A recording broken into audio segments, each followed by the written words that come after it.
이 시간은 하나님께서 오늘 우리에게 주신 말씀 함께 봉독해 올려드리도록 하겠습니다. 오늘 주신 말씀은 사도행전 4장 23절에서 31절까지의 말씀입니다. 사도행전 4장 23절에서 31절까지의 말씀을 저와 함께 교독하도록 하겠습니다. 제가 먼저 읽겠습니다.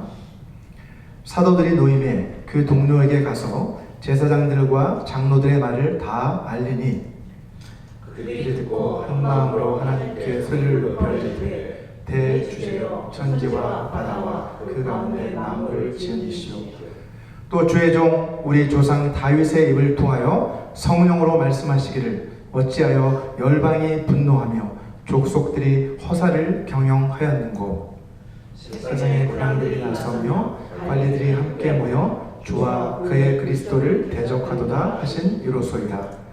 과연 헤롯과 본디오 빌라도는 이방인과 이스라엘 백성과 합세하여 하나님께서 기름 부으신 거룩한 종 예수를 거슬러 하나님의 권능과 뜻대로 이루려고 예정하신 그것을 행하려고 이성에 모였나이다.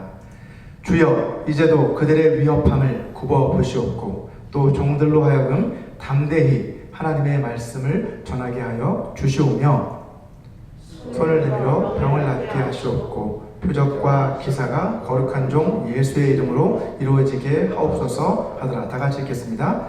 빌기를 다함에 모인 곳이 진동하더니 무리가 다 성령이 충만하여 담대히 하나님의 말씀을 전하니라. 아멘.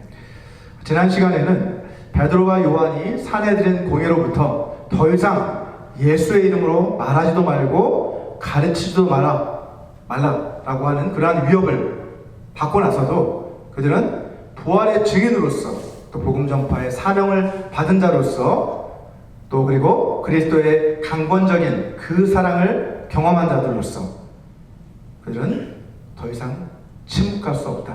그들은 침묵할 수 없고 계속해서 우리는 그러한 증인의 삶을 살아가겠다라고 그렇게 담대하게 선언하는 그러한 모습을 우리가 함께 살펴보았습니다. 자, 오늘 본문에는 그 사도들이 감옥에서 풀려난 이후에 초대교회 성도들과 함께 기도한 그 내용이 기록되어 있습니다. 자, 그런데 이 기도는 교회 공동체가 함께 모여 기도할 때 우리가 어떤 기도를 드려야 하는지를 잘 보여주는 그런 가장 훌륭한 기도의 모델이라고 저는 생각합니다.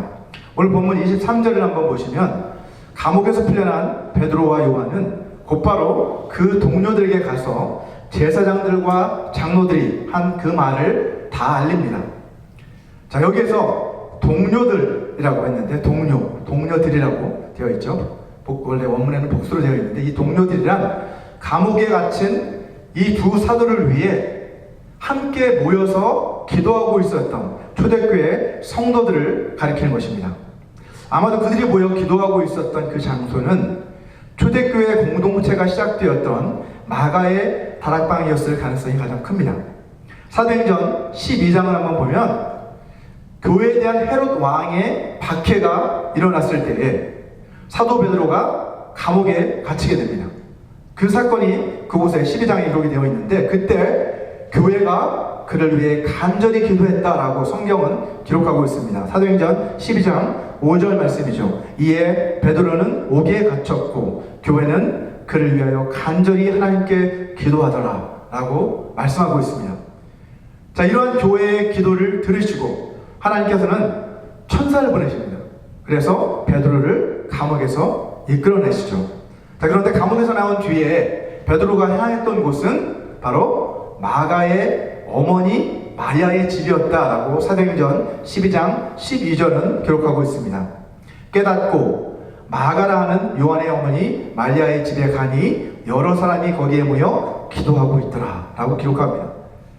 마가의 다락방이 있는 그곳으로 마가의 어머니의 집으로 갔더니 그곳에 사람들이 모여서 기도하고 있었다는 것이죠.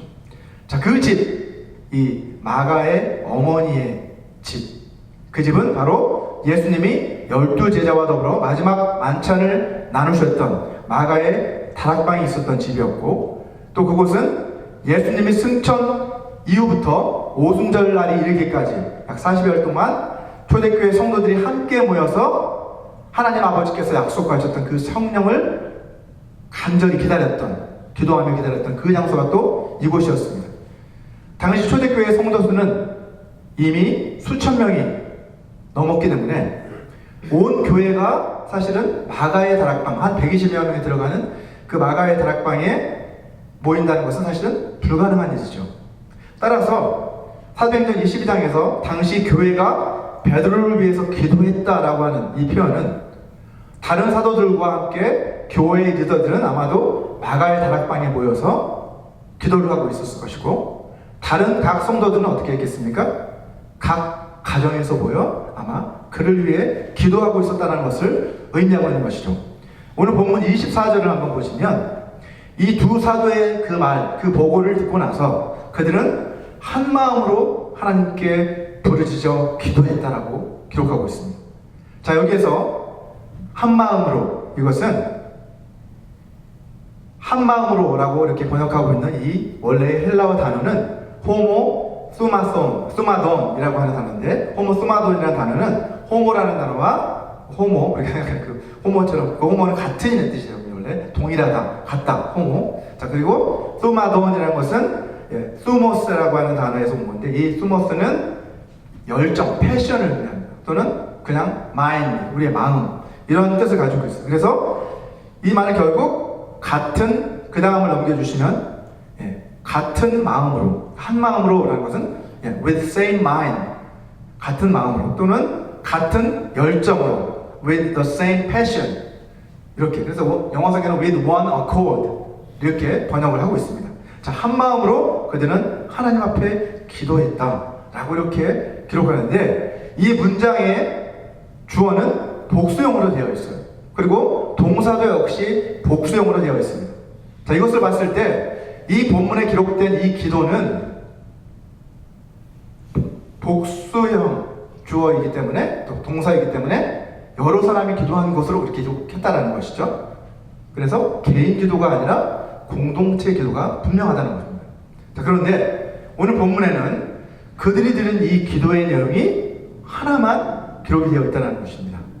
자, 이것은 무엇을 의미하는 걸까요, 여러분?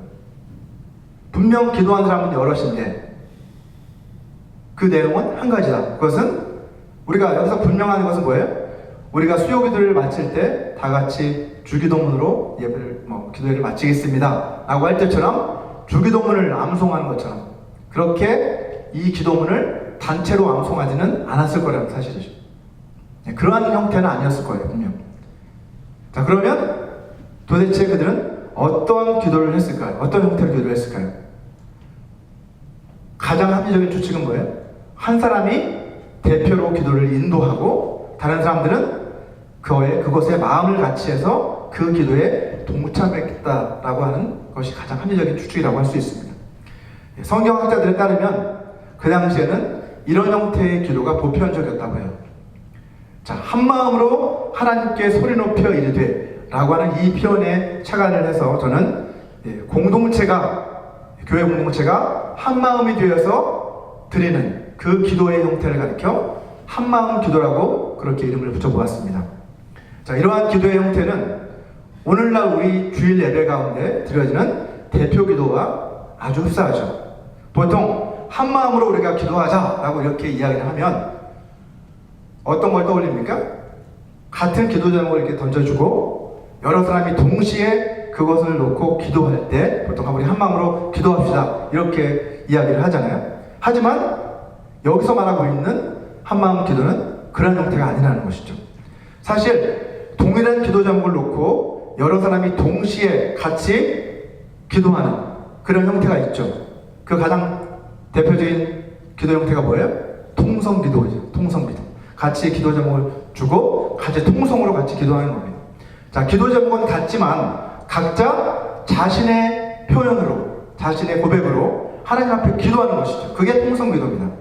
한국 사람들은 사실은 이 한마음 기도보다는 통성 기도에 더 익숙해져 있고 통성기도를 더 선호하는 그런 표현이라고 할 수 있어요. 물론 여러분, 이 통성기도도 나름대로의 장점이 있습니다. 하지만 오늘 설교 말씀을 저는 준비하면서 통성기도보다 더 강력한 기도가 바로 한마음 기도다라는 것을 오늘 깨닫게 되었습니다. 우리가 한 마음으로 기도해야 하는 그 이유는 무엇일까요, 여러분? 우리가 한 마음으로 기도해야 할 그 내용은 무엇일까요? 우리가 한 마음으로 기도할 때 과연 어떤 일이 우리 가운데 일어날까요? 저는 오늘 이 본문 말씀을 중심으로 이 세 가지 질문에 대한 성경적인 답변들이 무엇인지 여러분과 함께 하나씩 살펴나가보려고 합니다. 우리가 생각해 볼 첫 번째 질문은 우리가 한 마음으로 기도해야 하는 이유는 무엇인가? 라고 하는 질문입니다. 자, 우리가 같은 마음, 곧 한 마음으로 기도해야 하는 이유는 우리 모두가 그리스도 안에서 한 몸이기 때문에 우리는 그리스도 안에 한 몸이라고 고백을 하잖아요. 그죠? 한 몸이다.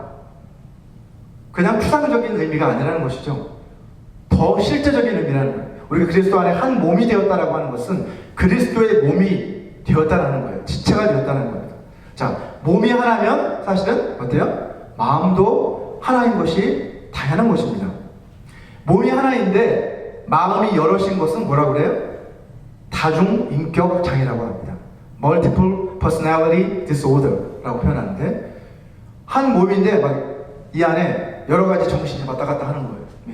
그게 다중인격 장애라고 하는데요. 우리는 결코 그래서 안 된다는 거죠. 그리스도 안에서 한 몸이 되었다라고 한다면 우리의 마음 역시 한 마음이 되어야 하는 것이 맞다는 것이죠. 우리의 옛사람은요, 저마다 다른 마음들을 품고 살아왔어요. 그렇지 않습니까? 새 사람이 된 우리들, 이제 성령으로 거듭나 새 사람이 된 우리들은 이제는 새 마음, 곧 한 마음을 품어야만 한다는 것이죠. 그렇다면 우리가 품어야 할 그 한 마음은 어떤 마음일까요? 빌립보서 2장 5절 말씀을 같이 한번 읽어보겠습니다. 시작. 너희 안에 이 마음을 품으라. 곧 그리스도 예수의 마음이니. 우리가 그리스도의 몸이 되었다면 당연히 우리는 그리스도 예수의 마음을 품는 게 너무나도 당연하다는 거예요. 성경은 우리가 품어야 할 그 마음이 바로 그리스도 예수의 마음이라고 분명하게 말씀하고 있습니다. 이어지는 6절부터 8절까지는 그리스도 예수께서 어떤 분이신지를 말씀하고 있습니다. 우리 이 말씀도 같이 한번 읽어보겠습니다. 시작. 그는 근본 하나님의 본체시나 하나님과 동등됨을 취할 것으로 여기지 아니하시고 오히려 자기를 비워 종의 형체를 가지사 사람들과 같이 되셨고 사람의 모양으로 나타나사 자기를 낮추시고 죽기까지 복종하셨으니 곧 십자가에 죽으심이라. 우리가 그리스도 예수의 마음을 품어야 한다라고 말씀하고 나서 예수 그리스도께서 이런 분이시다라고 소개하고 있어요. 그 말은 뭐예요? 우리가 품어야 할 그 마음이 어떤 마음인지를 설명해 주고 있는 거예요. 그리스도 예수의 마음이나 이 말씀을 통해서 봤을 때 어떤 마음입니까? 자기를 낮추는 겸손의 마음이고, 또 주님이 본을 보여주신 것처럼 죽기까지 하나님의 말씀에 복종하는, 순종하는 그 순종의 마음이 바로 그리스도 예수의 마음이구나 라는 것을 우리는 깨달을 수 있습니다. 자, 우리는 그리스도의 장성한 분량에 다다를 때까지 계속해서 성장해 나가야 되죠. 예수님을 닮은 그 모습으로 계속해서 성장해 나가야만 합니다. 이것이 성화의 과정입니다. 자, 예수님을 닮는다는 것은 우리가 예수님을 어떻게 닮을수, 우리에게 성형수술을 할 수 있는 게 아니라 닮는다는 말은 결국 뭐예요? 예수님의 마음을 닮는다는 것이겠죠. 그 겸손과 순종의 본을 따라 우리도 그 마음을 쫓아 살아가야 한다는 의미입니다. 따라서 한마음 기도란 그리스도 예수의 마음, 곧 겸손과 순종의 마음을 가지고 드리는 기도라고 그렇게 정의할 수 있습니다. 오늘 본문 24절에서 초대교회 교인들은 하나님 앞에 기도하면서 가장 먼저 어떻게 표현합니까? 하나님을 대주제여 라고 이렇게 고백하고 있어요. 대주제 뭐예요? Sovereign Lord 뭐예요? 만물을 통치하는 분이시다라는 고백이죠. 만유의 대주제라는 것은 만유를 통치하는, 다스리시는 분이시다라는 그러한 고백입니다. 그리고 나서 또 천지와 바다와 그 가운데 만물을 지으신 이시오 라고 또 고백합니다. 하나님은 만유의 통치자이실 뿐만 아니라 만물을 지으신 창조주이십니다 라고 이렇게 고백하고 있죠. 제가 주기도문 강의에서 말씀드렸던 것처럼 이것은 기도에 있어서 가장 첫 번째 단계인 기도의 대상인식 단계에 해당합니다. 우리가 드리는 기도의 대상이 누구인지를 우리가 가장 먼저 인식해야 한다는 것이죠. 기도하기 전에 내가 누구에게 기도를 드리는 것인지를 먼저 인식하고 나아가야 한다는 것이죠. 다시 말해서 우리가 기도할 때 제일 먼저 사랑하는 아버지 또는 거룩하신 아버지라고 이렇게 고백하는 것이 그냥 상투적인 그런 표현이 아니라 뭐예요? 그 고백은 하나님이 어떤 분이신지, 하나님이 우리가 하나님을 향해 기대하는 것이 무엇인지를 우리의 믿음을 담아 고백하는 그것이 바로 이 첫 과정이라는 거죠. 대상인식 단계. 하나님의 이름을 부르는 것. 그것이 가장 기도의 첫 번째 단계입니다. 오늘 본문의 기도에 있어서 이 대상인식은 뭐예요? 대주제이시며 창조주이신 하나님이라고 그들은 고백하고 있죠. 여러분, 창조주라는 그 고백과 대주제, 곧 만유의 통치자라고 하는 그 고백은 사실은 서로 연결되어 있는 고백입니다. 만물을 창조하신 분이시기 때문에 당연히 하나님은 만물을 다스릴 수 있는 권세를 가지신 분이라는 것이죠. 자, 이 성도들은 지금 하나님을 만유의 통치자로 고백함으로써 자신들을 박해하고 있는, 핍박하고 있는 저 세상의 통치자들은 모두 하나님의 창조물로서, 창조하신 피조물로서 그들은 마땅히 하나님의 다스리심을 받는 그러한 존재들에 불과하다라고 그렇게 선언하고 있는 거예요. 또한 이 고백 안에는 저들뿐만 아니라 이 기도를 드리고 있는 자신들 역시도 하나님이 지으신 그 피조물로서 하나님의 다스리심을 받는 백성이다라고 하는 그러한 고백이 또한 여기에 담겨 있다고 볼 수 있습니다. 이처럼 우리는 기도의 자리로 나아갈 때마다 하나님 앞에서 우리 자신을 겸손히 낮추어야만 해요. 하나님은 우리를 창조하신 분이시고 만유의 통치자이시기 때문에 당연히 우리는 하나님 앞에 나아갈 때 겸손하게 나아갈 수밖에 없는 것이죠. 여러분, 우리가 또한 하나님 앞에 나아갈 때는 하나님의 뜻에 또한 순종하기로 결단하고 나아가야 합니다. 왜요? 하나님이 우리를 하나님이 뜻을, 하나님의 목적을 이루시기에 우리를 창조하셨고 또 하나님이 우리를 다스리시고 계시기 때문에 우리는 그 명령에 마땅히 복종해야만 한다는 것이죠. 그래서 기도는 나 자신의 뜻을 관철시키기 위해서 하나님 앞에 생떼를 쓰는 것이 아니라는 거죠. 오히려 기도는 나 자신의 뜻을 하나님 앞에 굴복시켜가는 과정이 바로 기도라고 그렇게 정의하고 있습니다. 오늘 본문 25절과 26절을 보시면 그들은 자신들의 기도에서 다윗의 시편 말씀을 인용하고 있는 것을 볼 수 있습니다. 우리 조상 다윗의 입을 통하여 성령으로 말씀하시기를 하면서 우리 시편 2편 1절과 2절을 한번 보시면 어찌하여 이방 나라들이 분노하며 민족들이 헛된 일을 꾸미는가 세상의 군왕들이 나서며 관원들이 서럽게 하여 여호와와 그의 기름 부음 받은 자를 대적하며 라고 다윗은 그렇게 노래했어요. 근데 이것이 그냥 한 것이 아니라 성령의 감동하심을 받아 미리 그리스도에 대해 예언한 것이다 라고 그들은 선포하고 있는 거예요. 본문 27절과 28절을 한번 보시면 그들은 다윗이 예언한 하나님의 기름 부음 받은 자, 기름 부은 자, 하나님이 기름 부음 받은 자, 하나님께서 기름 부으신 자, 그분이 바로 누구다? 예수님이시다라고 그들은 고백하고 있는 것을 볼 수 있습니다. 과연 헤롯과 본디오 빌라도는 이방인과 이스라엘 백성과 합세하여 하나님께서 기름 부으신 거룩한 종 예수를 거슬러 하나님의 권능과 뜻대로 이루려고 예정하신 그것을 행하려고 이 성에 모였나이다 라고 그들의 기도에서 고백하고 있습니다. 자, 이것을 우리말로 보면 좀 헷갈리는 부분이 있지만 영어 성경으로 읽어보면 그 뜻을 보다 명확하게 이해할 수 있습니다. 영어 성경으로 보면 For truly in this city, 진실로, 실로 이 도시에, 그 다음을 넘겨주시면 제가 번역한 게 나와 있는데요. 이 도시에 당신이 기름 부은 거룩한 종 예수를 대적하여 모인 사람들이 있었습니다. 그들은 바로 헤롯과 본디오 빌라도입니다. 그들은 이방인과 이스라엘 백성과 더불어 당신의 권능과 당신이 미리 계획하여 일어나도록 정하여 주신 그것들을 행하기 위해서 모인 것입니다. 라고 이렇게 번역을 제가 해봤습니다. 예. 사실 이것이 좀 더 원문의 의미에 가까운 번역이라고 할 수 있어요. 그들이 그렇게 행한 일들은 사실은 하나님께서 이미 다 계획하여 정해놓으신 일이다 라고 성경은 분명하게 우리에게 말씀하고 있는 것이죠. 자, 초대교회 성도들은 하나님이 보내신 메시아이신 예수님께서 고난당하신 그 사건도 모두 하나님의 뜻과 계획에 따른 것이었다라고 그렇게 그들은 고백하고 있어요. 이처럼 하나님의 말씀을 통해 그들은 하나님의 뜻을 깨닫게 되었죠. 그리고 한 목소리로 한 마음으로 지금 그렇게 하나님 앞에 기도하고 있는 거예요. 이것이 바로 한마음 기도라는 것이죠. 하나님의 뜻을 말씀을 통해 깨닫고 그 말씀을 가지고 하나님 앞에 고백하는 기도, 그것이 바로 한마음 기도의 핵심입니다.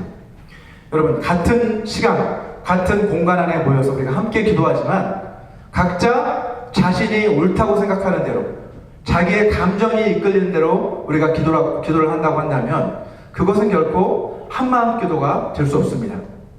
한마음으로 기도하려면 먼저 한 뜻이 되어야만 합니다. 한 뜻이 되기 위해서는 우리 각자의 뜻이 아니라 하나님의 뜻을 구해야 되겠죠. 그래야 한 뜻이 되겠죠. 자, 한 뜻을 구하려면 근데 어떻게 해야 돼요? 내 생각이 아니라 하나님의 말씀에 기초한, 말씀에 나타난 그 뜻을 깨닫고 그 말씀을 붙들고 기도를 드릴 때 우리는 한 뜻으로, 한 마음으로 기도할 수 있다는 거예요. 이처럼 여러분, 한마음 기도는 하나님이 우리의 주인이심을 고백하며 그분의 다스리심과 그분의 그 뜻에 내가 전적으로 순종하겠다, 굴복하겠다 라고 하는 그러한 기도가 바로 한마음 기도입니다. 우리가 생각해 볼 두 번째 질문, 다음으로 생각해 볼 질문은 우리가 한마음으로 기도해야 할 그 내용은 무엇인가? 라는 질문입니다. 자, 오늘 본문에서 초대교회 교인들이 하나님께 기도한 내용은 크게 두 가지로 요약을 해볼 수 있습니다. 첫 번째는 그들은 위협에 처한 자신들을 돌아보아 주셔서 담대히 하나님의 말씀을 전하게 해달라고 그들은 기도했습니다. 우리 본문 29절 말씀입니다. 주여, 이제도 그들의 위협함을 굽어 보시옵고 또 종들로 하여금 담대히 하나님의 말씀을 전하게 하여 주시오며 라고 기도하고 있습니다. 자, 여기서 우리가 주목해야 할 점은 그들이 자신들을 위협하는 그 사람들에게 복수해달라고 기도하거나 그 위협을 제거해달라고 그들은 기도하지 않았다는 사실입니다. 심지어 그들은 박해와 고난을 당하지 않게 해주십시오라고 기도하지 않습니다. 오히려 그들은 이러한 위협 가운데서도 우리가 담대히 하나님의 말씀을 전하게 해 주십시오라고 그렇게 그들은 기도하고 있습니다. 오늘날 우리도 마찬가지입니다. 우리도 역시 신앙을 위협받고 있는 그러한 시대를 우리는 살아가고 있습니다. 하나님을 무시하는 세상의 권세자들이 자신의 힘과 권력을 이용해 믿는 사람들을 핍박하고 심지어 죽이기까지 하는 그러한 시대를 우리가 살아가고 있죠. 선교지에서는 그렇게 믿음으로 인해 죽임을 당하는 분들도 계십니다. 세계 도처에서 하나님의 뜻을 거스르는 그러한 법들이, 또 정책들이 그렇게 세워짐으로 인해서 많은 그리스도인들이 자신들의 신앙을 위협받고 있는 그러한 시대를 우리는 살아가고 있습니다. 하지만 우리는 검을 가진 자는 다 검으로 망한다 라고 말씀하신 주님의 그 말씀을 반드시 기억해야 합니다. 원수가 없는 것은 하나님께 있지 우리가 해야 할 일이 결코 아니라는 것이죠. 우리가 드려야 할 기도는 우리를 위협하는 저들을 제거해달라는 기도가 아니라 그 위협 가운데서도 우리가 담대함을 잃지 않고 계속해서 복음을 선포할 수 있게 해 주십시오라는 그 기도가 우리가 드려야 할 기도라는 것입니다. 두 번째로 이 성도들이 기도한 두 번째 기도의 제목은 그들은 치유와 표적과 기사가 예수의 이름으로 이루어지게 해달라고 그들은 기도했습니다. 본문 30절 말씀이죠.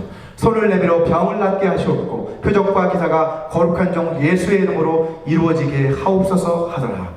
자, 이것은 단순히 신유와 기적을 구하는 그런 기도가 아닙니다. 그들이 신유와 표적과 기사를 구하고 있는 그 목적은 무엇입니까? 예수의 이름을 세상에 전하기 위해서라는 겁니다. 따라서 오늘 본문에서 초대교회 성도들이 기도한 이 두 가지 기도 제목은 사실은 한 가지라는 거죠. 모두 저들은 복음 전파를 위한 도구로 우리를 사용해 주십시오라는 그러한 기도를 드리고 있다는 것을 알 수 있습니다. 자, 마가복음 16장 20절 말씀을 우리 같이 한번 읽어보겠습니다. 시작. 제자들이 나가 두루 전파할세 주께서 함께 역사하사 그 따르는 표적으로 말씀을 확실히 증언하시니라. 아멘. 제자들이 복음을 전할 때 주님께서 그들과 함께 하셔서 그 따르는 표적으로 저들이 전하는 그 말씀을 확실히 증거해 주셨다는 거예요. 증언해 주셨다는 거예요. 이것이 바로 우리가 신유와 표적과 기사를 베풀어 달라고 하나님 앞에 기도해야 하는 이유라는 것이죠. 그건 역시 복음 전파를 위해 필요하다는 겁니다. 마태복음 6장 33절에서 주님께서는 너희는 먼저 그의 나라와 그의 의를 구하라 라고 그렇게 말씀하셨어요. 우리의 기도에 있어서 최우선순위는 뭐다? 하나님 나라와 하나님의 의를 구하는 것이 가장 우선순위가 되어야 한다는 것입니다. 내가 원하는 것, 내게 필요한 것을 구하는 대신에 하나님이 원하시는 것, 하나님 나라에 필요한 것이 무엇인지를 우리가 생각하고 그것을 위해 기도하는 것이 바로 한마음 기도입니다.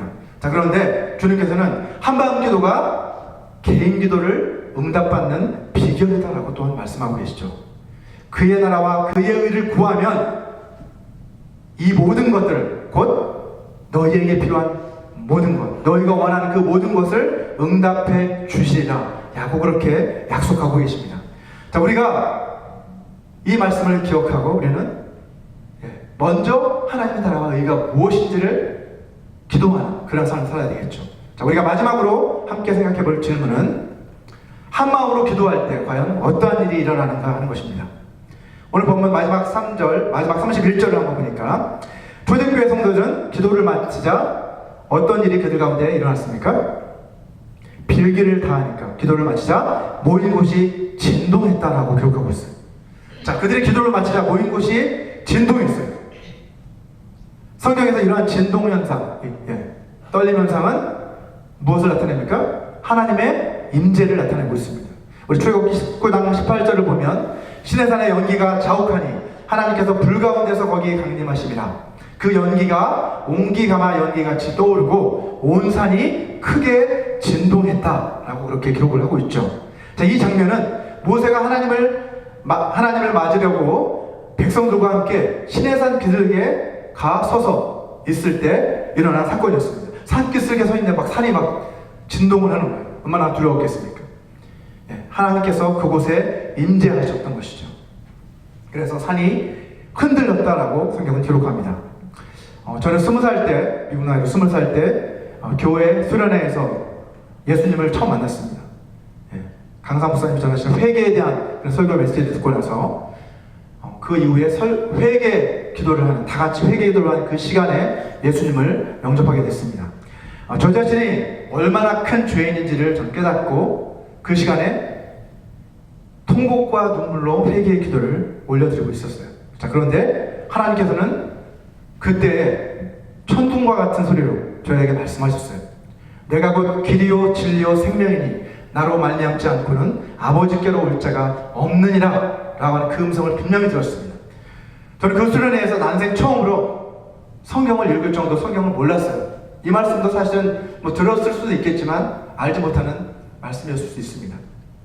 수련회에서 처음 성경 공부를 시작했으니까. 근데 그 음성을 듣자마자 그것이 하나님의 음성이구나 라는 것을 알 수 있었습니다. 이 음성이 들리고 난 그 직후에 저는 성령님이 강력하게 임재하심을 느꼈어요. 그리고 그때부터 제 몸은 주체할 수 없을 정도로 심하게 떨리기 시작했습니다. 제 입에서는 그리고 방언이 터져나왔어요.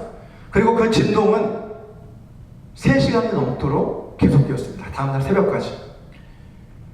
여러분, 성경에도 하나님의 임재 앞에서 두려움에 떨었던 많은 사람들의 이야기가 기록되어 있다는 것을 저는 나중에 성경을 읽고 알게 되었습니다. 이처럼 진동은 하나님의 임재를 나타내는 현상이라고 성경은 분명하게 말씀하고 있어요. 이것은 현상일 뿐이지 은사는 아닙니다. 성령이 임재하는 현상이라는 거죠. 오늘 본문 31절 하반절을 보면 초대교회 성도들이 한마음으로 기도했을 때 하나님이 그들 가운데 임재하셨고 그 임재의 증거로 진동이 일어났다는 거죠. 그리고 더 중요한 것은 그 결과 그곳에 모여있던 모든 사람들이 다 성령으로 충만하게 되어 담대히 하나님의 말씀을 전하게 되었다라고 그렇게 말씀하고 있습니다. 자, 그들이 오늘 본문에서처럼 한마음으로 기도했을 때 하나님께서는 어떻게 하셨어요? 그 즉시 그들의 기도에 응답해 주셨다는 것을 알 수 있습니다. 우리 마태복음 18장 19절 말씀을 같이 한번 읽어보겠습니다. 시작. 진실로 다시 너희에게 이르노니 너희 중에 두 사람이 땅에서 합심하여 무엇이든지 구하면 하늘에 계신 내 아버지께서 그들을 위하여 이루게 하시리라. 아멘. 우리가 너희라는 것은 주님을 따르는 사람들이죠. 주님을 따르는 그 사람들이 합심하여 마음을 같이하여 무엇이든지 구하면 하나님께서 반드시 그들을 위해 이루어 주시리라고 약속하셨습니다. 이게 한마음 기도죠. 마음을 같이하여 기도하면 반드시 내가 응답해 주겠다. 100% 응답받는 기도입니다. 물론 이것은 하나님께서 아무 기도나 다 들어주시겠다라는 약속이 결코 아니죠. 요한일서 5장 14절에서 말씀하고 있는 것처럼 그를 향하여 우리가 가진 바 담대함이 이것이니 그의 뜻대로 무엇을 구하면 들으심이라 라고 고백하고 있는 것처럼 하나님의 뜻대로 마음을 같이하여 기도하면 반드시 응답해 주신다는 약속입니다. 여러분, 우리는 그리스도 안에서 한 몸으로 부르심을 받았기 때문에 한 마음을 품어야 합니다.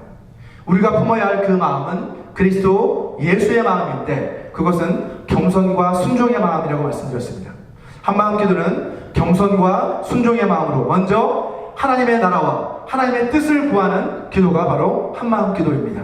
우리가 한마음으로 먼저 그의 나라와 그의 뜻을 구할 때 하나님께서는 우리 삶의 모든 필요도 다 채워주신다고 약속하셨습니다. 저와 여러분 모두가 먼저 그의 나라와 그의 뜻을 구하는 한마음 기도를 통해 하나님이 부어주시는 성령의 능력을 받아 담대하게 하나님 나라의 복음을 선포하는 그러한 삶을 살아가게 되시기를 주님의 이름으로 축원합니다. 우리 이 시간 오늘 주신 이 말씀을 기억하시면서 같이 기도하는 시간을 갖기를 원합니다.